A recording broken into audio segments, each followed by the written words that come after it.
22. David left Gath and escaped to the cave of Adullam. When his brothers and his father's household heard about it, they went down to him there. All those who were in distress or in debt or discontent gathered around him, and he became the leader. About 400 men were with him. From there, David went to Mizpah in Moab and said to the king of Moab, "Would you let my father and my mother come and stay with you until I learn what God will do for me?" So he left them with the king of Moab, and they stayed with him as long as David was in the stronghold. But the prophet Gad said to David, "Do not stay in the stronghold. Go into the land of Judah." So David left and went to the forest of Herath.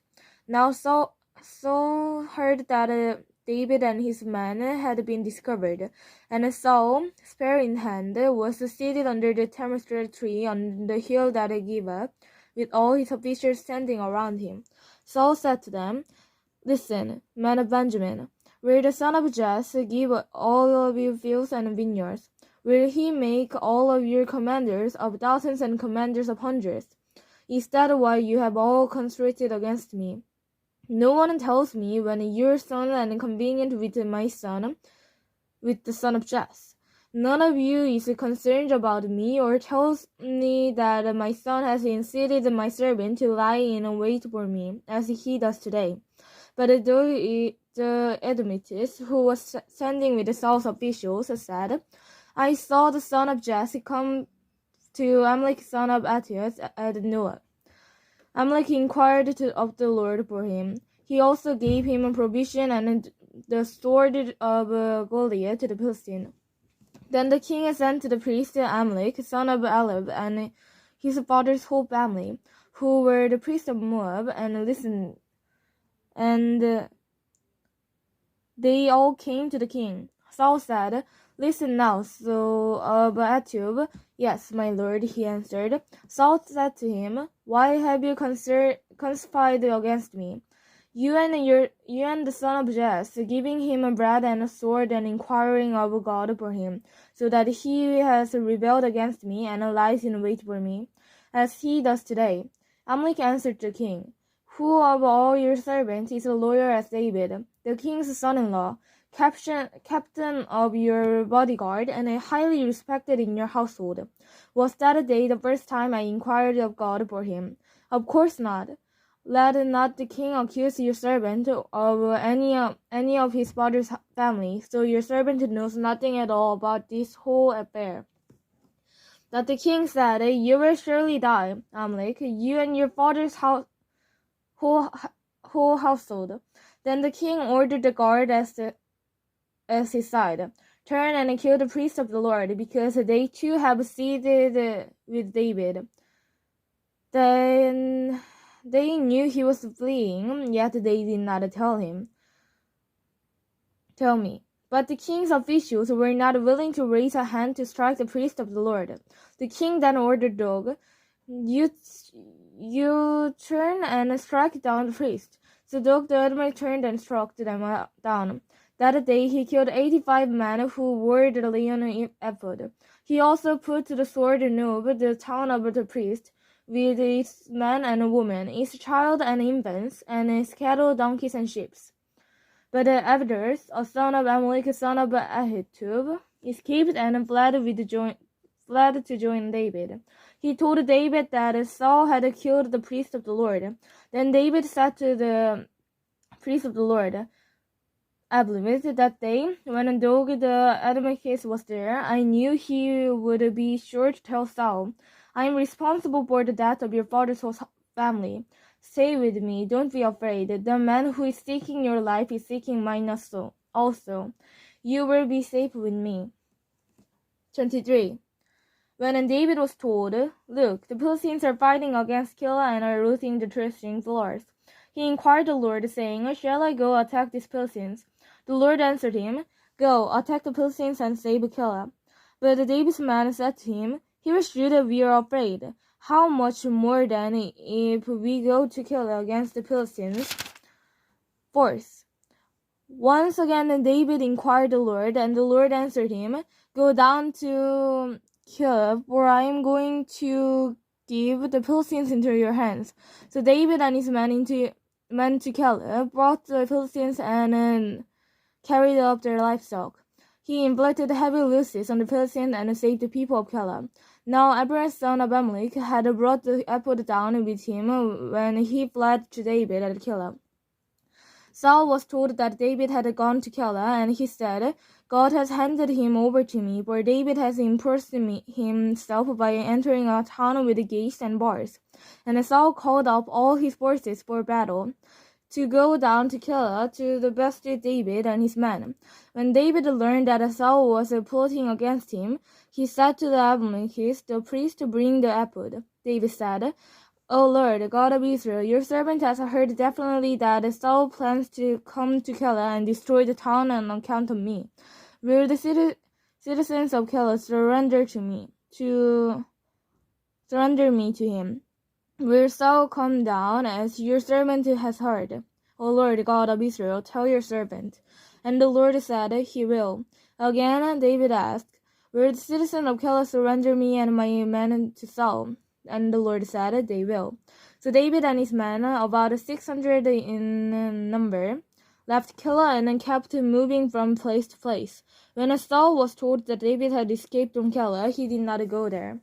David stayed in the desert strongholds and in the hills of the desert of Judah. Day after day, Saul searched for him, but God did not give David into his hand. While David was at horses in the desert of Judah, he learned that Saul had come out to take his life.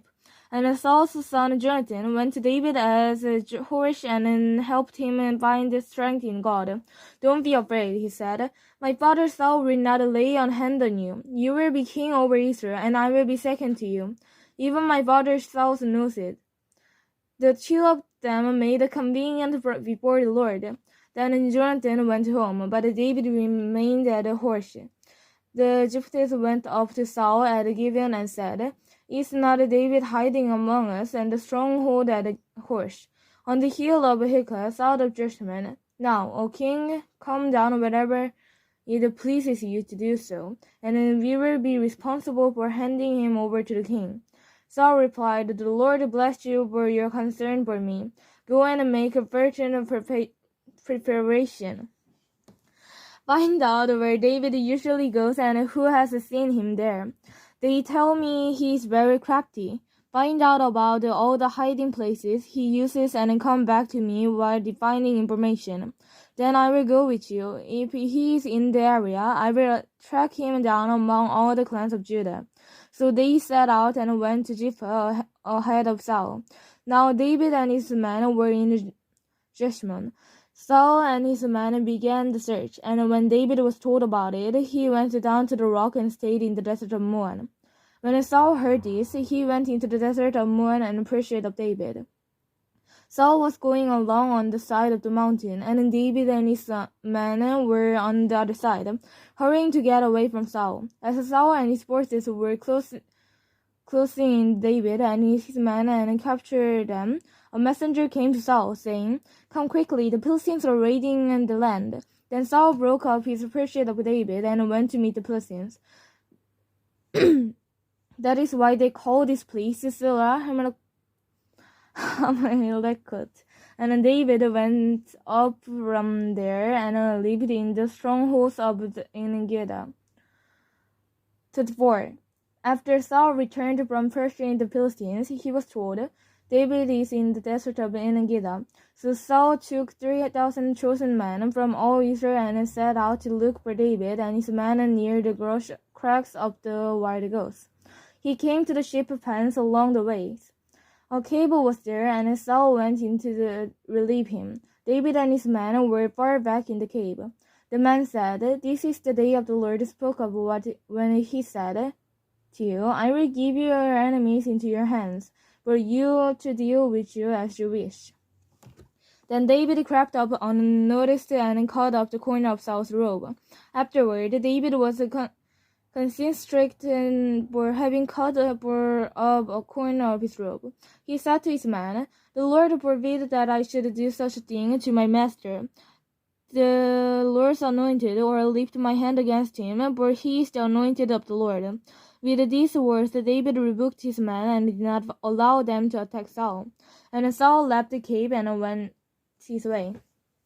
Then David went out to the cave and called out to Saul, "My lord the king." When Saul looked behind him, David bowed down and prostrated himself with his face to the ground.